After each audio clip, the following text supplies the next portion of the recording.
Hello and welcome to EarthStar Talk episode 10.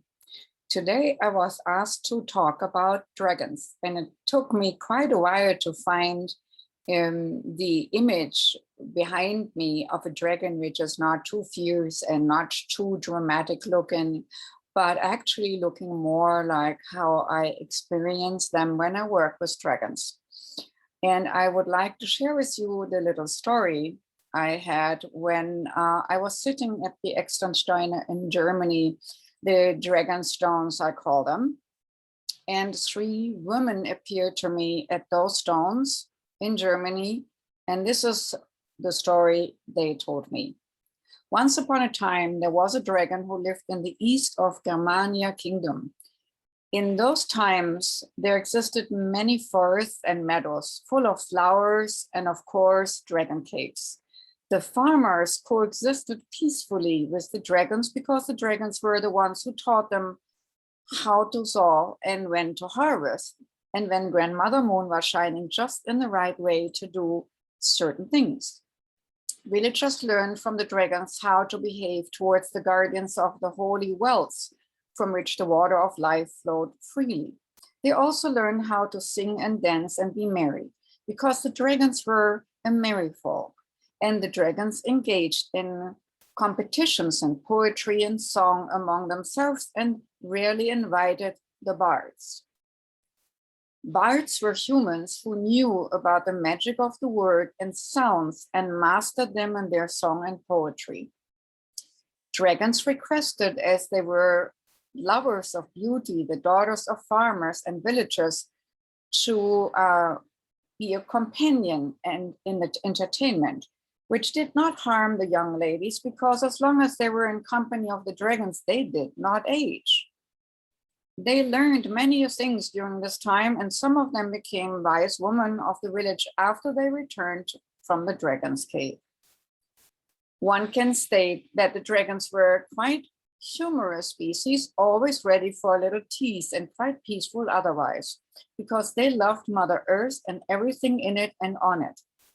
Whether it crawled, swam, flew, or walked, they felt called to protect all living things, whether it was of stone, plant, animal, or human form.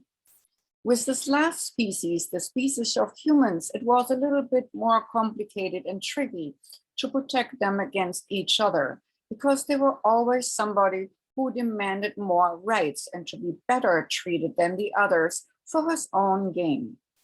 In the olden times, the thoughts of humans were free, and such behavior was easily spotted, and so the humans came to the dragons for help and justice. Mostly a friendly slap of the dragon's tail on the greedy humans behind settled it fast, and sometimes it was even enough to send a human emissary to the dragon's behalf to calm the greedy ones down and bring them back to the natural reality that everybody should live in harmony with and not against each other.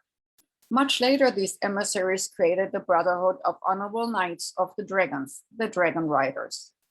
To the condemnation of humans and of time itself, there grew up some misled and rotten humans who could talk as fast as a waterfall and had a talent to make everyone believe of what they spoke about was right and true. This is when the corruption of the rotten beings really started to spread. When such a human told a flower it was ugly, the flower dried up on the spot because of sadness and shame. Did they call to a bird that it could not be born to fly, the bird fell down from the skies like a rock. These humans had discovered the power of the word. The bards utilized this power since the earliest times and used this power to make people see and feel the most beautiful stories to warm the heart and soul of the people on long winter nights, heighten their joy of warm summer festivals, or bring peaceful harmony to conflict. They could make you see the most wondrous things far beyond your logic understanding.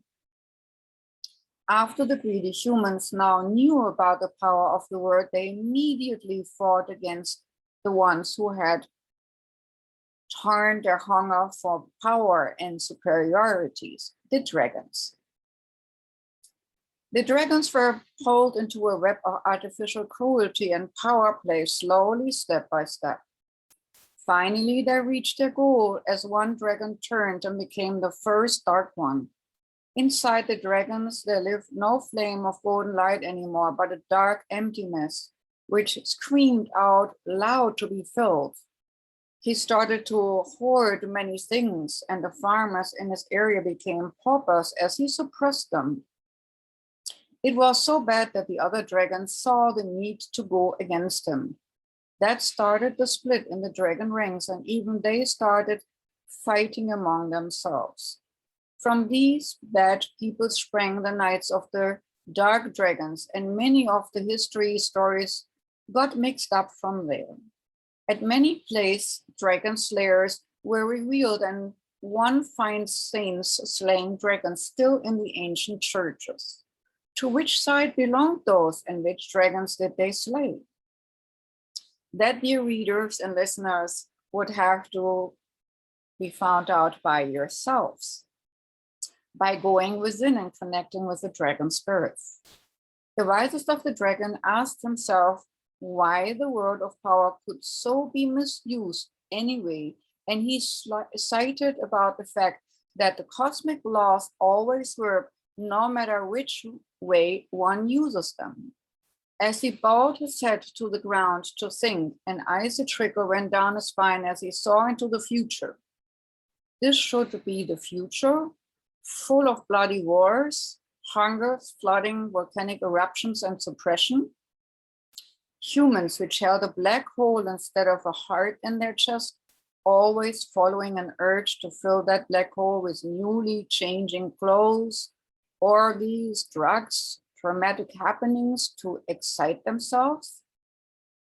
Sadness overcame him as he realized that one day would come where the humans would not understand the speech of animals anymore, and nobody would recognize a tree dryad or a flower deva, and that even their aura would be shimmering like rainbows anymore, but would be dampened like a gray cover. He realized that the destructive tendencies of humans and the dark dragons would be so great that not light and good could survive. So grave was a decision men and dark dragon made. He could do nothing but preserve his wisdom for the far distant reawakening ones, the good hearts of future generations of humankind. I'm still getting chills when I'm tuning into that. He sacrificed himself using ancient verbal formula to transform himself into stone. He thought that his spirit could stay that way close to humankind in the material world, and the ones who would seek wisdom could come to him and find some answers. The entrance fee for this wisdom would be their heart, because only the ones who came with a pure and open heart could see and recognize the dragons for who they were. So shall it be, he thought, just as he began to speak the formula. 3 female humans, playmates, came. They were really wise women by now and had contact to many dimensions and levels of knowledge. They could understand right away what this wise dragon had in mind and did not want to let him be alone on his long frozen journey, because they appreciated his kind and him especially. So they held his hand and pleaded to use the formal as well. After long debates within himself, he gave it to them and they transformed into stones as well. To this day, you can find them at this place called Dragonstones or Externsteine by Detmold in Germany, where you can find access to many levels of knowledge. Especially women are called to visit a small group called Falcon or Woman Stones to open up to good and pure wisdom and to the ancient lore of knowledge and to understanding of how protect and guide the human species to protect them from themselves. Any woman who opens her heart and purity and trust may encounter the most magnificent transformation and be a whole and knowledgeable woman again.